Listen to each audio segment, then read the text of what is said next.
Well, hey there, hi there, ho there. It's your girl, Lo-Rider, Lois X Brundage Vance, and I am back in the building, y'all. It has been a stressful couple of months for us because, as you know, my husband lost his brother. And his brother was like a brother to me, not a brother-in-law. He was a brother. Orlando Vance, the most valuable player on the planet. And he was diagnosed with cancer, and it happened so rapidly. Everything just like happened so quickly, and we didn't understand what was going on. So there was a lot of anger. There was a lot of cussing. We was fussing at the doctors. I'm fussing at, the sky and everything. But I'm here now to let you know that I think I'm okay. I think I'm okay. When my brother passed away, March 19, which that anniversary is coming up directly, it'll be 10 years since I lost my brother. Orlando stepped in as my brother. He was no longer a brother-in-law and looked out for me like nobody else has looked out for me, because my brother was my ride or die. I could be in New York and he could be in here in Oregon. And if I call and say, hey, bro, so-and-so broke my nail, he gonna be on the next flight, okay? That's how close me and my brother was. So I didn't have to worry about nothing from him. If I needed a place to stay, if I was homeless in New York, he gonna send me a ticket to get to Oregon, or vice versa. That's how close we were. So when I first met Orlando, Michael just popped up at his house with me, and they were in the bed. Ann and Orlando were in the bed, and I just went and hugged both of them in Orlando, and we was getting ready to leave because they was in the bed. And he's like, wait, don't you go nowhere. And so we waited for them to get dressed and everything, and he came out and he welcomed me into the family and so forth, and we started getting closer and closer. And then, next thing you know, we fussing and fighting on the phone, just talking crap like sisters and brothers do, you know what I'm saying? This man could do me. Orlando could do Lois better than Lois.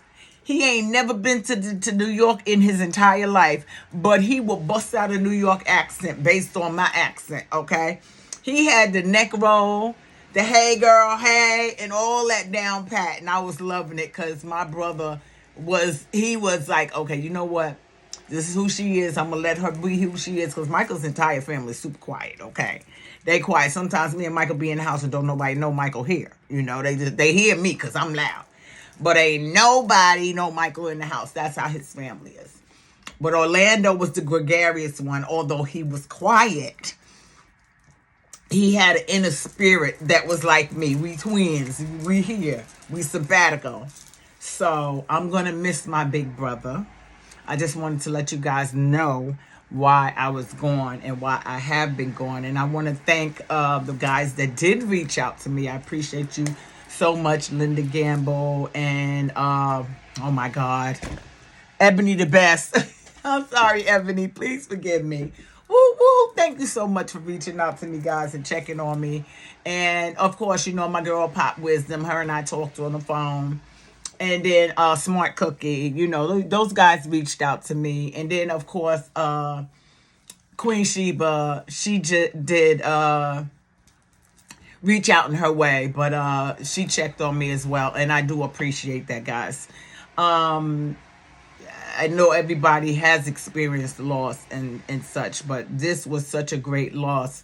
Because how I found out that my brother was sick, that Orlando was sick, is Michael came home one day and he told me Orlando has prostate cancer, and he said, don't tell you. I'm like, what? He keeping secrets? So now I got an attitude, but I had to respect that because he didn't want to tell everybody. So what he did was he had a family meeting to let everybody know at the same time. Unfortunately, I couldn't go to that family meeting, so I never found out. So the entire time that he's sick and we're talking on the phone, because we talk practically every day, sometimes 2-3 times a day, I never let on that I knew that he was sick. And then one day he called me and he said, sis, it's not good. And I'm like, what the fuck you mean? And I start crying. He said, don't do that. Don't do that. He said, I need you to stay you and be you. He said, don't be crying, don't be this, don't be doing that. Of course, I'm not going to listen. I'm not telling him I'm not going to listen.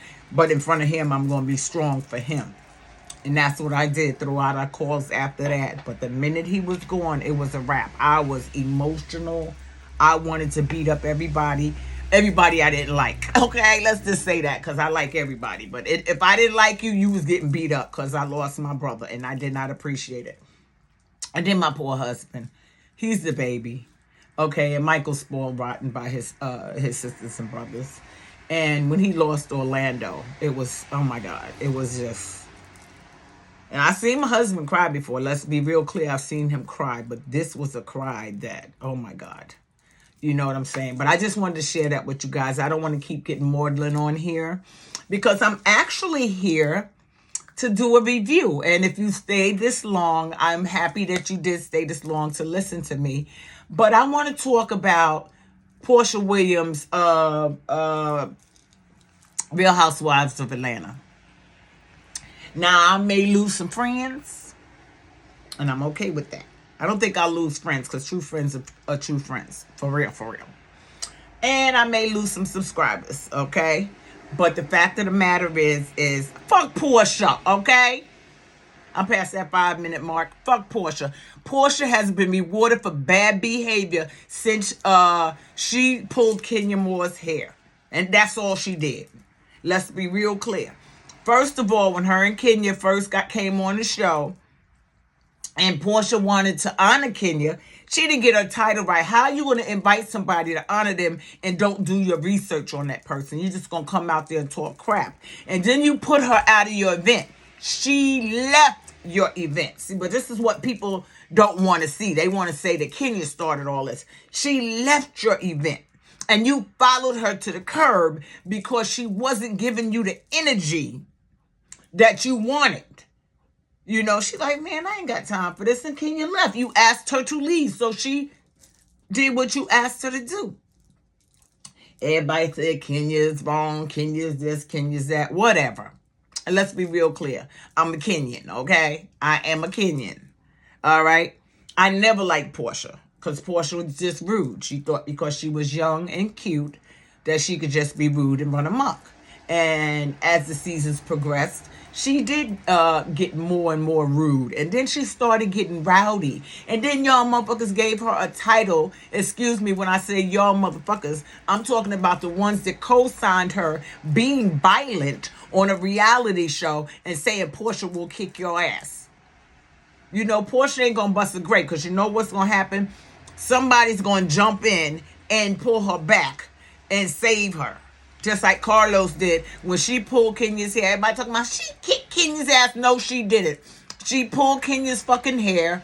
Kenya went down in the direction that her hair was being pulled. And then Porsha sat on that motherfucking floor and threw a motherfucking tantrum. Meanwhile, Nene was trying to cover her mouth to tell her to shut up, because we know that Nene and Phaedra, yes, I used to love Nene too. I'm back on the road to liking Nene again, as long as she stay humble.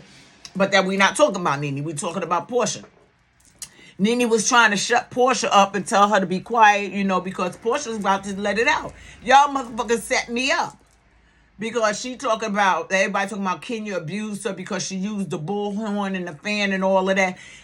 Porsha sat on that stage and called Kenya 2,200 whores. She said she was a whore from the 90s. She said all this.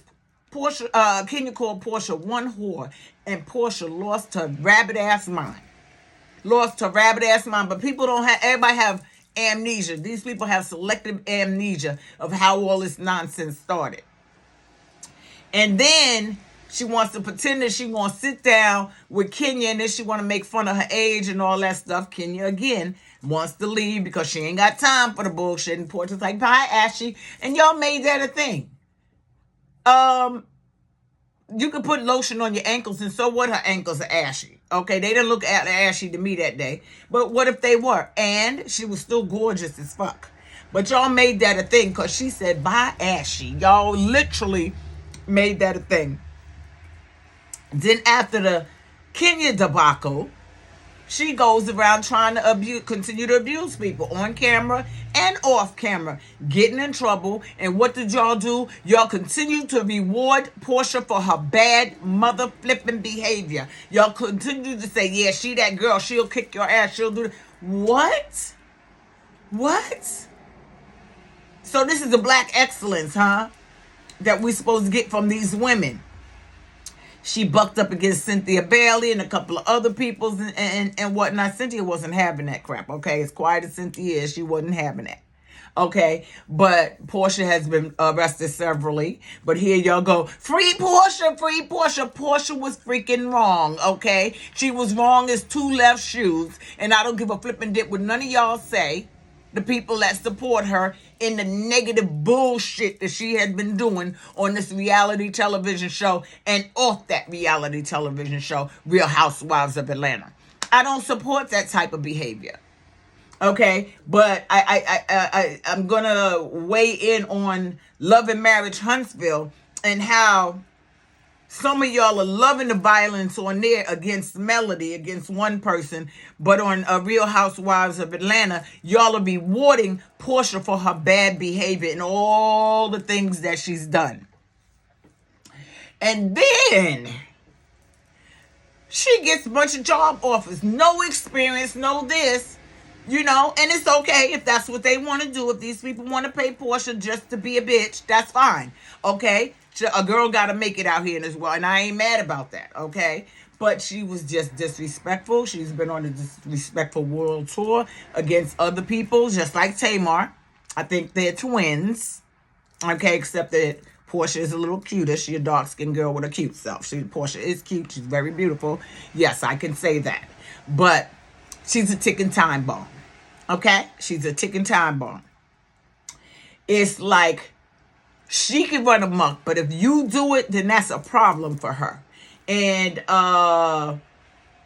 then she went through her, and I don't even want to say it, but her MLK phase, her political thing phase. And that was all bullcrap because we don't see her doing no follow-up. You know, her grandfather would be disgusted at her behaviors. Not just behavior, behaviors. He would be disgusted at her behavior. Okay? He would literally be disgusted about her behavior. And now I hear folks on the internet talking about Porsha upset that Drew is trying to have a relationship with Dennis on her show. First of all, let's be real clear.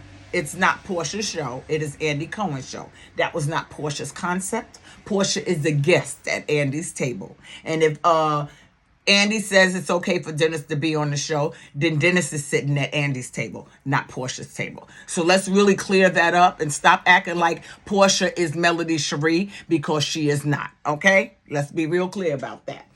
But moving on, I don't give a flipping dip if Dennis or Drew are in a relationship or not. And if Porsha got feelings about it. Did you have problems when you were sneaking around with a married man, you know, with your supposed friend and trying to clean up that story? Okay? And make it seem like y'all wasn't really friends and all this other nonsense. Okay? You literally tried to clean that up. And people forgave you for that. And then they supported you in your marriage to Simon, although they knew all you were there for was the money. And mind you, Dennis had money. And Dennis still got money. And Dennis is solid. Everything that you had with Dennis, you supposed to have had with Simon. But then you came out and said, he's a fucking fraud. So you left a good man, Savannah, to be with a man that you're not sure about. And let's be real clear. I don't believe everything you say about Simon. Okay, I really don't believe that. I believe some of the things you said, but I don't believe everything you said about Simon. I just don't do that. Because you went through a lot of trouble to get this man to change his image, fix his teeth, lose some weight, get his skin done up all nice and the whole bit, and make him appealing to you just to fucking dump him. And I'm not sure, alleged in my opinion, if you was the one that did the dumping. It might be Simon that did the dumping. And you just mad. You just scorned.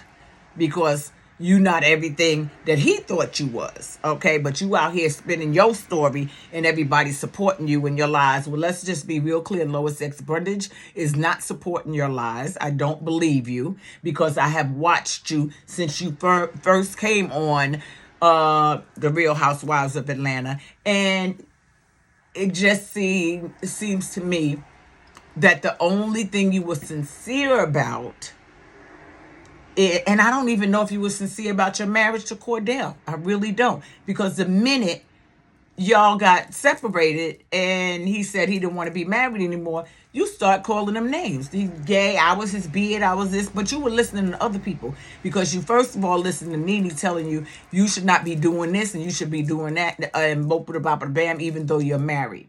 You allowed another woman to come into your marriage and tell you what you should do with your husband, which is pretty damn fucked up to me, okay? That's all I got to say about that. But I just wanted you guys to just know how I feel about this whole Porsha situation.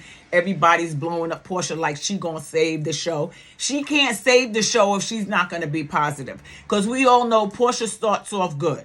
We all know that. We've seen this time and time again. She starts off good, and then she reverts back to the old Porsha. You know, it's like she's saying, y'all gonna turn me back to the old me. No, that was you all along. We synced it. We synced it time after time after time. Okay? You know what I'm saying? So I'm not going to sit here and co-sign or jump on anybody's bandwagon when it comes to Porsha because I think that Porsha is an ungrateful child. That's what I think. I think she's an ungrateful child that's been given a lot of opportunities. And yes, she got the go naked hair and sheets and whatever else she got. That's what her concentration should be. Continuing to build her businesses and promote her businesses because she has the platform to do it. Okay? She shows it, but she's not really promoting it. You dig? She should have been promoting her stuff, you know? I mean, I'm watching Melody Cherie, and yes, I am comparing them because Melody in a short amount of time has blown 7th Avenue up. Okay? And it's a small business right now, black owned, just like Porsha's business is black owned. That should be your focus. Not trying to fight everybody and to prove a point and say that they are coming on your show. It is not your show. It is Andy Cohen's show. Let's be real clear about that. It is not your show. It was not your concept. It was not your idea. You are an invited guest. And let's clear that up. Okay? And for anybody who doesn't like what I say, you are entitled to your opinion. I'd love to hear your comments. I will respond to the comments. There will be no negativity. This is a safe place. You can say whatever it is that you want to. It just will not be any name calling because anybody that starts the name calling stuff will get blocked. I do not do the name calling because it's not necessary. You can cuss me out and stick to the issue. Okay? You got to learn how to argue. Okay, because you don't know me personally, except what I've given you. You don't know me personally, so don't be coming at me out of left field with some bull crap and calling me names. If you're going to have a conversation with me, we can have a conversation and we can agree to disagree. But Porsha Williams is the same little girl that has been running around and running amok for several years. Severally, she's been running around acting a fool. Okay, and everybody is co-signing and talking about she's that girl. She's not that girl. She is not that girl. Okay? So, I've seen Kenya argue and fight. And Kenya's, she's a whiz with the tongue. Okay? If you are not able to have an argument without putting your hands on other people, then you don't need to be on reality TV. And that's all I got to say about that. And let's be real clear, everything I said and that I say in the future is alleged and in my opinion with some actual and factual. And I just need you guys to get down in these comments. Tell me what you think about this video. I know it's a little longer than the ones I normally do, but I just wanted to tell you how I feel about Porsha Williams because everybody's patting her on the back for being a bad girl. Okay, you're not a bad girl. What you are is a brat. You're a brat. That's what you are. You're rude, you're a brat, and you think it's all about you. The only time it should be all about you is when you're doing something to uplift your sisters and other people, and then it's all about you. But if you walking around kicking people and trying to throw people over the side of the boat and running up on people and pulling hair and stuff, you're not a bad girl. You're a fucking brat. You're a horror. You're a terror. Now get down in these comments. Let me know what you think, Lo-Ryders. I missed you guys immensely. I will be back again. I'm not sure if I'll be back today, but I will be back again. I want to do a Real Housewives of Atlanta. And then I'm going to go back to some stuff with Love and Marriage Huntsville, because I've been keeping up with everything that y'all been saying. You know, I have some questions. And then I want to talk about the fight in the YouTube streets unnecessary. Also about A Loser and Show Not, Wanda. Okay? All of that. I have stuff to say about all that. And I also want to talk about Lexi McCollum, because I listened to her videos and I think this young lady has come a long way, and she is still in her healing process, but she is definitely showing more growth than Lernell and Chris. And with that, I'm out. Wakanda forever. You know I love you guys immensely. Mwah. Peace.